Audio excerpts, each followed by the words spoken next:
KKR versus Punjab king match వర్షం కారణం వల్ల ఆగిపోయింది. కానీ అసలు ట్విస్ట్ మ్యాచ్ రిజల్ట్ కాదు. Punjab Kings coach Ricky Poynting చెప్పిన మాటలు. రికీ పాయింటింగ్ క్లియర్గా చెప్పాడు, మేం మ్యాచ్ గెలిచే పరిస్థితిలో ఉన్నాం.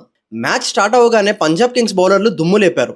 మొదటి 2 ఓవర్లోనే కేకేఆర్కి కీలకమైన 2 బ్యాట్స్మెన్ని అవుట్ చేశారు. అక్కడే మ్యాచ్ టర్న్ అయింది. కేకేఆర్ పై ప్రెజర్ పెరిగింది.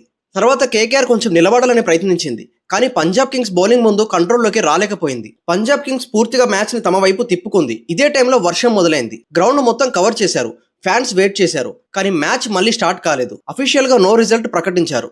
2 జట్లకు ఒక్కో పాయింట్ ఇచ్చారు. రికీ పాయింటింగ్ చెప్పిన అసలు అర్థం ఏమిటంటే, మేము మంచి స్టార్ట్ ఇచ్చాం, ముఖ్యంగా వికెట్లు తీసాం, మ్యాచ్ మా కంట్రోల్లోనే ఉంది అంటే స్పష్టంగా రికీ పాయింట్ చెప్పాడు. పంజాబ్ కింగ్స్ గెలిచే పరిస్థితిలోనే ఉంది, కానీ వర్షం వల్ల మ్యాచ్ ఆగిపోయింది. పంజాబ్ కింగ్స్ మ్యాచ్ మీద పూర్తి డామినేషన్ చూపించింది. కేకేఆర్ కి మ్యాచ్ దాదాపు చేయి దాటిపోతుంది. వర్షం వల్ల కేకేఆర్ కి పెద్ద రిలీఫ్ దొరికింది. సింపుల్ గా చెప్పాలంటే పంజాబ్ కింగ్స్ గెలిచే మ్యాచ్ వర్షం వల్ల ఆగిపోయింది. ఈ మ్యాచ్ లో రిజల్ట్ లేకపోయినా పంజాబ్ కింగ్స్ కి మోరల్ విక్టరీ, కేకేఆర్ కి లక్ సేవ్. రికీ పాయింటింగ్ మాటలు ఒకటే చెప్తున్నాయి, పంజాబ్ కింగ్స్ గెలవడానికి సిద్ధంగా ఉంది, కానీ వర్షం స్టోరీ మార్చేసింది.